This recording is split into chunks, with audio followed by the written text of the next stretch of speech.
So wounded self, it's really, really interesting. You'll notice this when it comes to your motivation. When you are running away from something, like you're running away from fear or guilt or hurt or sadness, or you're thinking of the worst case scenario or something like that, that's wounded self, everybody. That's where the drivers are.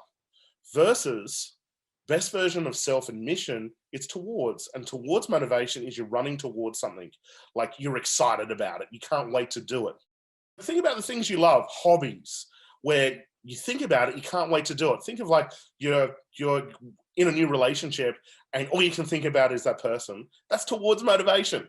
When we have towards a motivation, everybody, we're naturally disciplined. When you look at people that really succeed around their health, they love it. They can't wait to do it. They can't wait to move. They can't wait to eat healthy. They absolutely love it. So they're naturally disciplined. Everyone looks at them and goes, "Oh my God, they're so disciplined."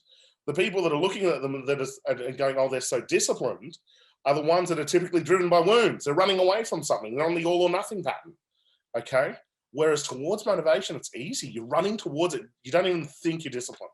The same thing is when it comes to wealth or money, the people that make it, they love it. They love looking at their budget. They love learning. They love creating. They're excited about this stuff. The same thing is relationships. The people that have the best relationships, they love relating to people. They love connecting with people because the wounds are not there. And so this is what we want to be able to help you create, is that towards motivation instead of being in this cycle. And you can see this, and it's often, you can see it, you can even measure it when it comes to money. That's why I put it here. A person will have a pattern where it's like, I don't want to be broke, and that's driving their behavior. Look at the graph on here. I don't want to be broke. That's an away from, there's fear, uncertainty there. And then they get to a point where they're no longer broke. They've got a certain amount of savings, and guess what? They sabotage it. And then, it might be that they go, "Oh, I'm going to go and buy this dress, or I'm going to go and buy this surfboard." And then you start spending, you're like, "Oh, I stuffed it up anyway." And then all of a sudden you get rid of it all.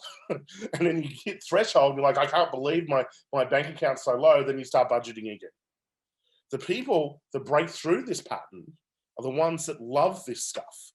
They love looking at that area of life. Let me give you a bit of an example. There was this one guy, his name's Cameron. He's a lifeguard in Manly. And I would often walk when I was in Manly. I'd walk typically 5:30 in the morning, probably 60 to 70% of the time during the week. So I'd be consistent probably 70% of the time, not 100% of the time. But most mornings I'm up walking, and I'd walk along Manly Beach or run along Manly Beach. And there's this one guy, Cameron, his name is, and he's a lifeguard. And I'd see him there every morning without fail. And at 5:30, once I'd kind of hit Manly Surf Club, he'd be paddling out or getting into the water every single day, whether it be raining, hailing, storming, whether the waves are flat, he's paddling out. And even if it was like 15 foot, he's paddling out. Did not matter the day. And so anyway, I'm walking along, and then then I stopped and I was having a coffee, and then we started to have a bit of a chat. And he said to me, he's like, "Oh, I see you all the time walking." And I go, "I see you all the time paddling out." And he said, "Oh, mate, you look really, really happy. You always have a smile on your face." And he said, "It seems like you don't work." And I said, "Well, actually, I do. I do work, but I love it. It doesn't feel like work, to be honest." And he said, "Well, what do you do?" I said, "Well, I run an events company. We run trainings and all that." And he just started laughing. He goes, "Oh, you're one of those motivational speakers that tells people what to do." And I'm like, "Not really. My job really is to draw information out of people, to help them get on a true target, and to really just help them follow through and really accelerate their life and get to, the experiences that they want." And he said, "Wow, that's really interesting. I've never thought about it that way." And I said, "Let me give you a bit of an example. I actually think you are really, really disciplined." And I knew he was going to respond with this. He goes, "No one's ever called me disciplined before. They've called me a bum, a no-hoper. My brother's studying law or whatever it is." And I said, "No, no, no, no, no. I see you here every morning. Every morning, 5:30, you're paddling out. It doesn't matter if it's raining, it's hailing. It doesn't matter the size of the surf. You are paddling out." And I said, "That's discipline." And he said, "No, it's not. I love it." And I said, "Tell me what you love about it."